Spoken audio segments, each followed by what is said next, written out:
안녕하십니까. 차구영 목사입니다. 오늘은 예수 이야기 24번째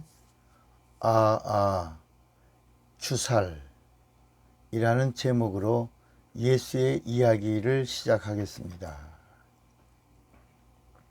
제 생애에 참으로 별난 기도를 드린 적이 있습니다. 주살 이렇게 기도한 적이 있는데, 주님 살려주세요 라고 하는 기도의 줄임 주살, 이런 기도를 드린 적이 있습니다. 성도들이 평안할 때는, 기도할 때 전능하시고 자비로우시고 은혜가 풍성하시고 사랑이 많으신 하나님 아버지 이렇게 기도하죠. 이런 격식을 차리고 주님을 찬양하기도 하고 감사하기도 하고 영광을 돌리고 결단하고 고백하는 이런 기도를 드립니다.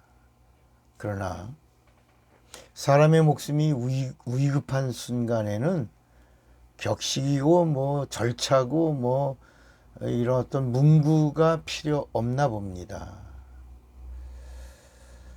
주님 살려주세요 이런 기도가 나오지 않고, 정말 다급하니까 주님 살려주세요 이런 게 아니라 그냥 주살 이렇게 기도했는데, 주님은 경각에 드려진 다급한 기도를 들으시고 신기하고 놀라운 방법으로 응답해 주셨습니다. 먼저 주님께 영광을 돌리고 주님께 감사를 올립니다.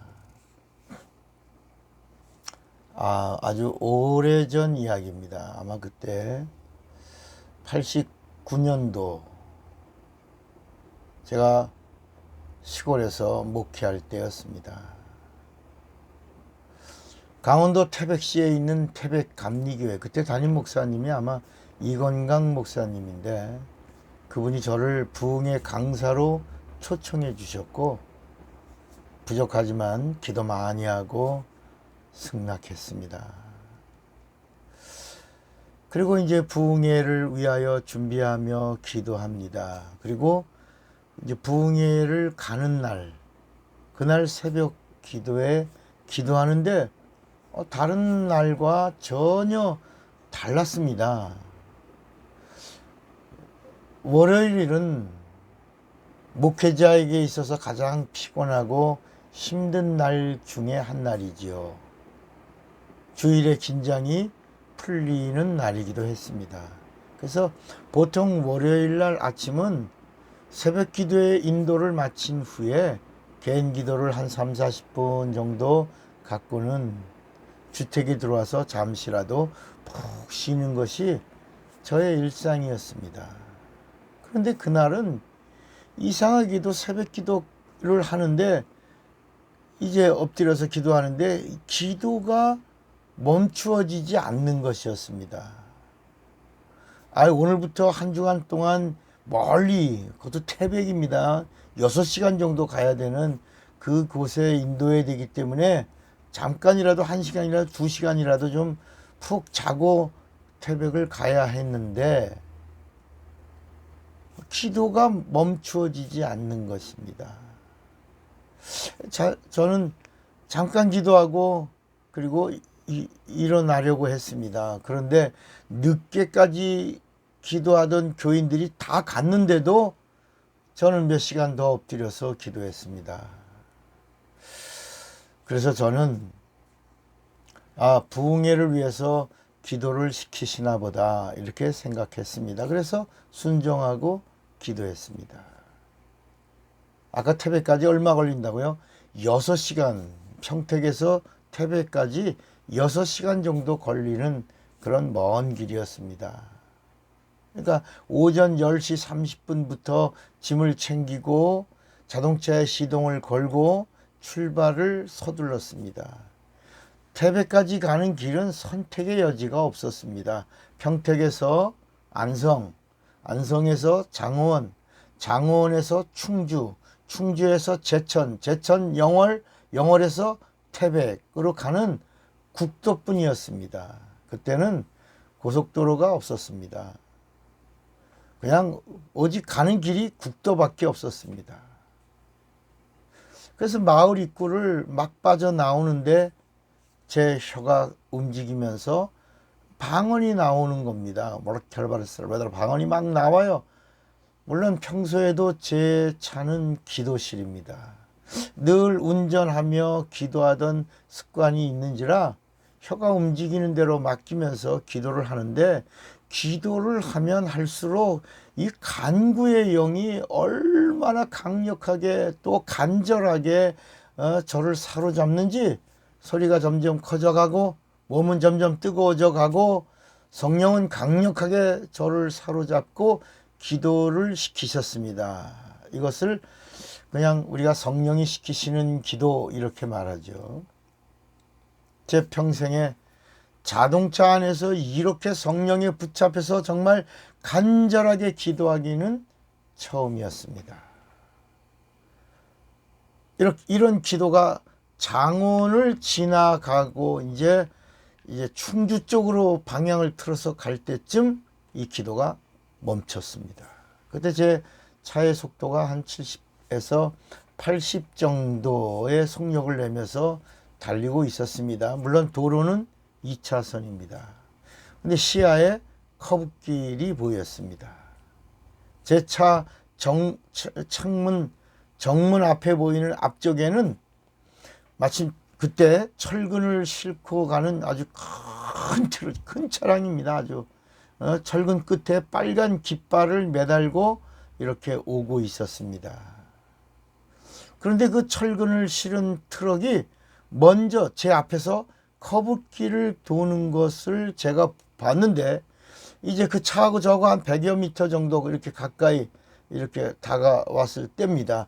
트럭이 커브길을 도는 것을 보는데 갑자기 철근 한쪽이 쏠리면서 트럭이 비틀비틀 이렇게 거립니다. 그러더니 그 철근을 묶은 철근 줄이 끊어지면서 그 공사용 철근이 한쪽으로 쏟아지기 시작했습니다.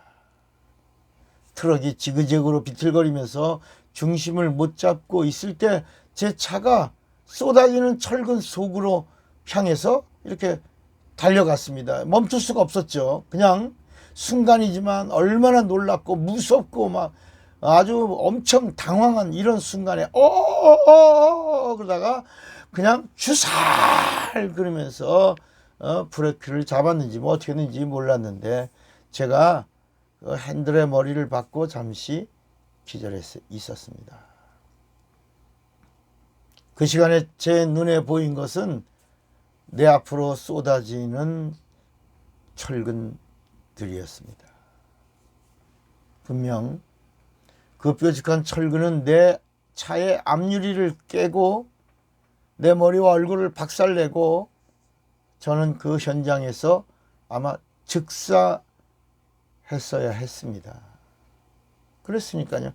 철근이 쓰러지고 쏟아지는 그 속으로 제 차가 갔으니까. 한참이나 핸들에 얼굴을 묻고 있었나 봅니다. 한참 얼마 후에 트럭 기사와 그 트럭에 타고 있던 사람들이 와서 창문을 두드립니다. 여보세요? 여보세요? 괜찮습니까?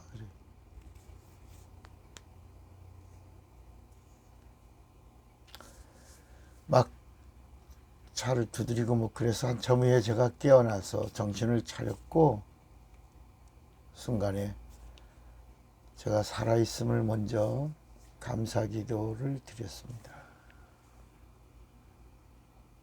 다시 말씀드리면 제 차가 지나간 다음에 철근이 쏟아진 게 아니라 트럭이 비틀거리고 철근이 쏠리고 그리고 철근 그 묶은 어떤 끈들이 끊어지고 철근이 쏟아지고 쏟아지는 철근 속으로 제 차가 들어간 겁니다. 그런데 자동차와 제가 무사했습니다. 트럭 기사도 너무 놀랐는지 자기도 이런 일이 처음이고 신기하다고 하면서 놀라움을 금치 못했습니다. 트럭 기사는 몰라도 저는 압니다. 제가 지금 어딜 가고 있어요? 부흥회를 가고 있습니다. 이 부흥회는 사람이 계획한다 할지라도 성회는 주님이 계획하신 교회를 향한 천국 잔치입니다. 태백 지역의 영혼을 사랑하셔서 부족한 이종을 살려주신 거라고 믿습니다. 그래서 저는 이렇게 고백합니다. 태백시에 있는 누군가의 어떤 한 영혼이라도 살려내시려고 집회를 열게 하셨고 쏟아지는 철근 속에서 천사들을 보내시고 이 차 목사를 건져주셨다. 이렇게 고백합니다. 저는 몰라도 제 안에 있는 내 영은 이미 이 사고를 미리 보았습니다. 그래서 새벽부터 그렇게 간절히 기도하게 하신 겁니다. 차 안에서 살려달라고 방언으로 하나님 앞에 비밀을 고했고 살고 싶어서 그 철근이 쏟아질 때 제 입에서 주사 이렇게 외치며 기도했고 주님은 종의 기도를 들으셨고 응답으로 천사들을 보내주셨습니다. 고린도전서 14장 2절에 보면 방언을 말하는 자는 사람에게 하지 아니하고 하나님께 하나니 이는 알아듣는 자가 없고 그 영으로 비밀을 말함이라 라고 말씀합니다. 그래서 제가 살았습니다. 그 후부터 누구보다도 방언 기도를 많이 하는 자가 되었습니다. 그날 저녁부터 태백교회에서는 정말 큰 역사가 나타났습니다. 말로 할 수 없는 정말 은혜고 이적이 있었고 큰 축복이 임했습니다. 저는 저녁 첫 집회 시간부터 눈물로 영광을 돌렸고 감격하면서 한 주간 동안 집회를 인도했습니다. 그날 첫날 밤에 제가 기도했습니다. 오 예수여, 복음을 위하여 이 목숨을 살려주시니 감사합니다. 준비된 한 영혼을 위해서 이 종의 생명을 연장시켜 주시니 감사합니다. 이 종의 삶은 이제 덤의 삶입니다. 이 목숨 다하도록 죽도록 충성하겠습니다. 정말 간절히 기도했습니다. 그날 저에게 이 마음의 기도와 영의 기도가 이렇게 밝히 깨달아진 날이었습니다. 마음의 기도는 제가 입으로 하는 거죠. 하나님 아버지 이렇게 우리의 언어로 하는 이 마음의 기도는 과거를 가지고 기도하는 기도입니다. 과거에 나의 기도에 응답을 주셨으니 앞으로 일어날 미래의 일들도 함께 해주셔서 응답해 주시고 선한 길로 인도해 주옵소서. 이것이 마음으로 하는 기도입니다. 그런데 영으로 하는 기도는 성령으로 드리는 방언 기도입니다. 나는 나의 미래를 모릅니다. 나는 나의 앞날에 어떤 사고가 일어날지 어떤 큰 일이 터질지 저는 모릅니다. 그러나 내 안에 있는 내 영은 시공간을 초월합니다. 내 영은 나의 미래를 압니다. 내 영은 내 소원을 알고 나의 앞날에 일어날 일들을 내 영이 압니다. 그래서 고린도전서 2장 11절에도 사람의 사정을 사람의 속에 있는 영 외에는 누가 알리요?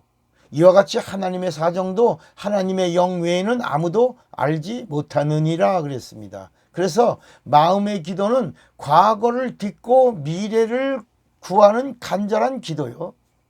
영의 기도는 나의 미래를 내 영이 보고 성령으로 기도하는 그 기도가 영의 기도인 것입니다. 그러므로 성령이 기도를 시키시면 내 영은 순종해야 되고 내 육도 영의 소원에 따라 육도 순종해야 하는 것입니다. 그러니까 성령의 이끌림을 내 영이 이끌리고 내 육체도 이끌림을 받아야 합니다. 영의 기도에 대한 응답은 지금은 내가 모릅니다. 영의 기도에 대한 응답은 내가 부활하고 나서야 내 영이 받은 응답을 내 영이 보는 겁니다. 아하, 그때 내가 영으로, 성령으로, 방언으로 기도한 기도에 하나님이 들으시고 이러이러한 응답을 주셨구나. 아, 이렇게 앞으로 미래에 부활 후에 내 영이, 내가 영으로 기도한 영의 기도에 대한 응답을 내 영이 보는 것입니다. 그래서 바울은 이렇게 말했습니다. 내가 너희 모든 사람보다 방언을 더 말함으로 하나님께 감사하노라. 태백교회 부흥회를 인도하시는 그 내내 집회하면서 성경이 주룩 이렇게 막 연결되고 조립되고 막 감동이고 막 감동이었습니다. 성경의 말씀들은 다 이렇게 다 연결되어 있습니다. 이사야 34장 16절에도 너는 여호와의 책을 자세히 읽어보라. 이것들이 하나도 빠진 것이 없고 하나도 그 짝이 없는 것이 없으리니 이는 여호와의 입이 이를 명하셨고 그의 신들이 이것을 모으셨음이라고 말씀합니다. 여러분, 마음의 기도와 영의 기도의 비밀을 한번 아시고 누구보다도 영으로 기도를 많이 하고 또 마음으로도 기도를 많이 하는, 영으로 찬양하고 마음으로 찬양, 영으로 기도하고 마음으로 찬양하는 자가 되시기를 주님의 이름으로 축원합니다. 이 말씀을 들은 모든 분들을 사랑하고 축복합니다. 할렐루 예수. 차구영 목사입니다.